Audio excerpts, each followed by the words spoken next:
Bismillahirrahmanirrahim. The name of the topic is levels of organization. First of all, we have to know about organization. Organization is a hierarchy of complex biological systems. Then what is hierarchy? Hierarchy is a systemic organization of organisms into levels. Levels of organisation में हम ये देखेंगे कि जो इतने हमें complex organisms और biological systems नज़र आ रहे हैं, ये तमाम सिस्टम्स और ऑर्गेनिज़म्स किन सिंपल चीज़ों से मिलके बने हैं। तो इसमें जो सबसे पहला लेवल होता है वो सिंपल ऑर्गेनिज़म्स का होता है, फिर नेक्स्ट जो है ये कॉम्प्लेक्स की तरफ मूव करता है।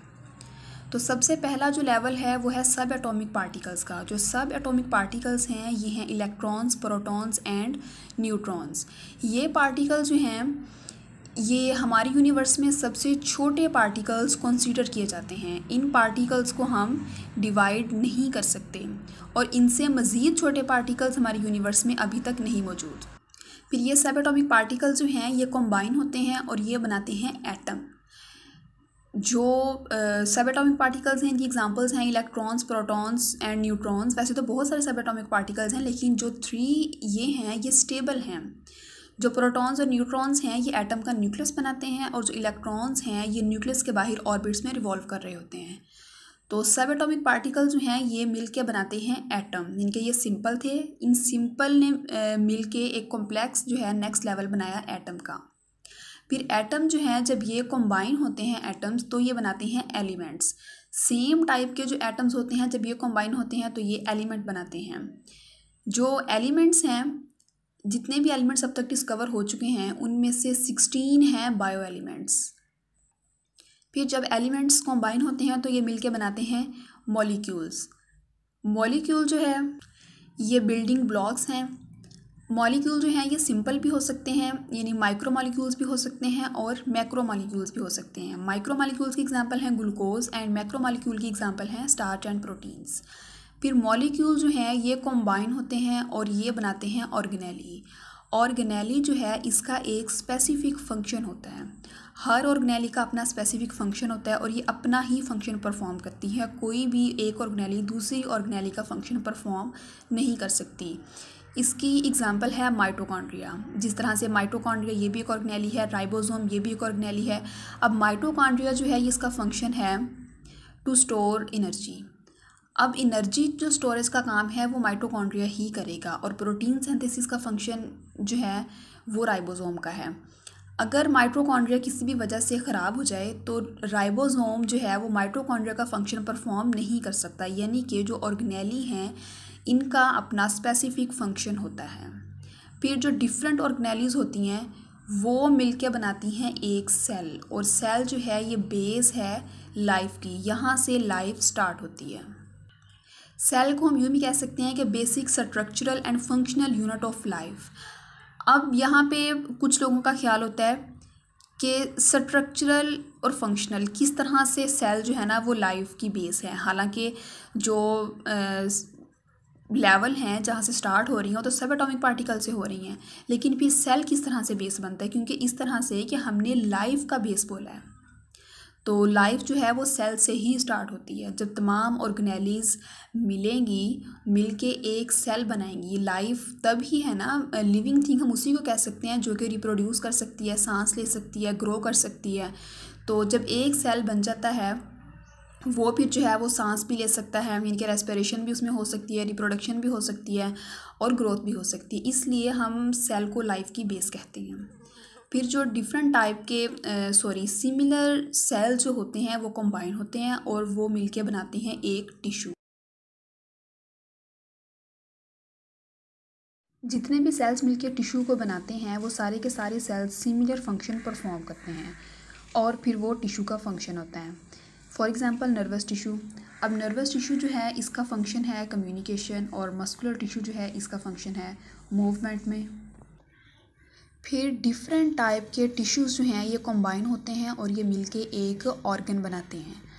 अब जो डिफरेंट टाइप के टिश्यूज़ कंबाइन हो रहे हैं ऑर्गन बनाने के लिए, वो हर टिश्यू जो है वो अपना फंक्शन परफॉर्म करेगा। जब हर टिश्यू अपना फंक्शन परफॉर्म करेगा तो कलेक्टिवली जो है एज ए रिज़ल्ट वो ऑर्गन का फंक्शन होगा।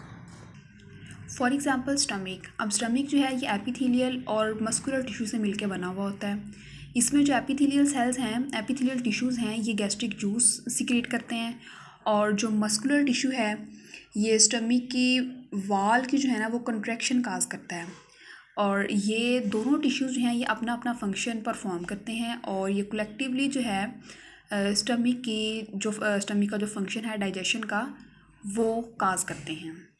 उसके बाद जब डिफरेंट टाइप के ऑर्गन्स मिलते हैं तो वो मिलके बनाते हैं एक ऑर्गन सिस्टम। अब ऑर्गन सिस्टम में भी हर ऑर्गन जो है वो अपना फंक्शन परफॉर्म करेगा, जो उसका स्पेसिफिक फंक्शन है वो परफॉर्म करेगा, और वो फिर जो है वो ऑर्गन सिस्टम का फंक्शन बन जाएगा। जिस तरह से है डाइजेस्टिव सिस्टम। अब डाइजेस्टिव सिस्टम में जो है ये ओरल कैविटी इन्वॉल्व होती है, स्टमक इन्वॉल्व होता है, small intestine, large intestine, liver और पेंक्रियाज, ये सारे ऑर्गन्स हैं, ये डाइजेस्टिव सिस्टम में इन्वॉल्व हैं। ये अपना अपना स्पेसिफिक फंक्शन परफॉर्म करेंगे, और फिर इनका जो कलेक्टिवली फंक्शन होगा वो ऑर्गन सिस्टम का फंक्शन बन जाएगा। उसके बाद जो डिफरेंट टाइप के ऑर्गन्स होते हैं ये कंबाइन होकर बनाते हैं एक इंडिविजुअल। अब एक इंडिविजुअल जो ऑर्गेनिज्म में डिफरेंट टाइप के ऑर्गन सिस्टम जो हैं वो वर्क कर रहे होते हैं, और उन ऑर्गन सिस्टम की जो प्रॉपर वर्किंग है, उनकी फंक्शनिंग है, वो इंडिविजुअल के ज़िंदा रहने के लिए बहुत ज़रूरी होती है। फिर जो इंडिविजुअल्स होते हैं वो कंबाइन होके बनाते हैं एक स्पीशी। तो वो इंडिविजुअल जो कि नेचुरली इंटरब्रीड कर सकें और अपने जैसे फर्टाइल ऑफस्प्रिंग जो है वो प्रोड्यूस कर सकें, उन्हें हम बोलते हैं एक species. For example human beings. फिर जो स्पीशीज़ होती हैं जब ये कंबाइन होती हैं तो ये कंबाइन होकर बनाती हैं पॉपुलेशन, यानी कि group of individuals of same species के एक ही स्पीशी के जो इंडिविजुअल्स होंगे at same place in same time, तो इसको हम एक पॉपुलेशन बोलेंगे। For example population of Pakistan in 2022 के 2022 में पाकिस्तान में जितने लोग रहते हैं वो पाकिस्तान की जो है वो पॉपुलेशन होगी। उसके बाद जो है जब पॉपुलेशन कंबाइन होती हैं तो ये बनाती हैं कम्युनिटी। इसमें कम्युनिटी में क्या होता है कि डिफरेंट टाइप की जो पॉपुलेशंस होती हैं वो इंटरेक्ट करती हैं, एक ही इन्वायरमेंट में रहते हुए एक दूसरे से इंटरेक्ट करती हैं। फॉर एग्जांपल फॉरेस्ट में जो है ये प्लांट्स की जो है पॉपुलेशंस भी होती हैं, एनिमल्स की पॉपुलेशंस होती हैं, एनिमल की डिफरेंट स्पीशीज़ की जो है वो पॉपुलेशंस होती हैं। जिस तरह से फॉरेस्ट में हॉर्सेस जो हैं वो होते हैं, और लायंस, टाइगर्स और मंकीज़, इस तरह से ये डिफरेंट जो पॉपुलेशंस होती हैं ये किसी न किसी तरह से एक दूसरे से इंटरेक्ट कर रही होती हैं, और फिर ये मिलके बनाती हैं एक कम्युनिटी। फिर ऑर्गेनाइजेशन का नेक्स्ट लेवल है इकोसिस्टम, कि जब डिफरेंट कम्युनिटीज़ जो होती हैं जब अपने इन्वायरमेंट से या नॉन लिविंग जो कंपोनेंट्स होते हैं इन्वायरमेंट के उनसे इंटरेक्ट करती हैं तो वो इकोसिस्टम बनाती हैं। For example pond. अब पॉन्ड में जो है वो लिविंग स्पीशीज़ भी होती हैं जिस तरह से फ़िशेज़ हैं, और नॉन लिविंग कंपोनेंट्स होते हैं जिस तरह वाटर है, डिफरेंट गैसेस होती हैं। तो फ़िशेज़ को ज़िंदा रहने के लिए पानी की भी ज़रूरत है, और उसमें जो वाटर में डिज़ोल्व गैसेस होती हैं वो भी यूज़ करती हैं। तो इसमें क्या हुआ कि एक लिविंग स्पीशीज़ जो है वो नॉन लिविंग से इंटरेक्ट कर रही हैं, तो इसलिए ये इकोसिस्टम हुआ। फिर उसके बाद इकोसिस्टम जो है ये तमाम मिलके बनाते हैं बायोस्फीयर। बायोस्फीयर जो है ये हमारी अर्थ का वो पोर्शन है, वो पार्ट है जहाँ पे लिविंग ऑर्गेनिज्म जो हैं वो इनहेबिट हैं या रहते हैं। ये तमाम लेवल थे ऑर्गेनाइजेशन के जो कि मूव करते हैं from simple to complex.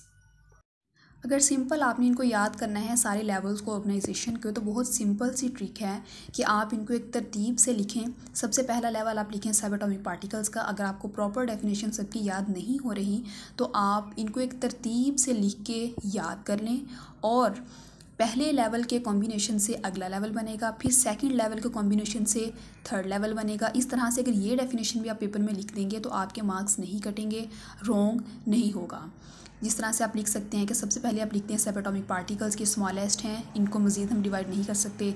Next जो हैं वो एटम है, फिर मॉलिक्यूल के atoms combine to form molecule. Next जो है molecule combine to form organelle.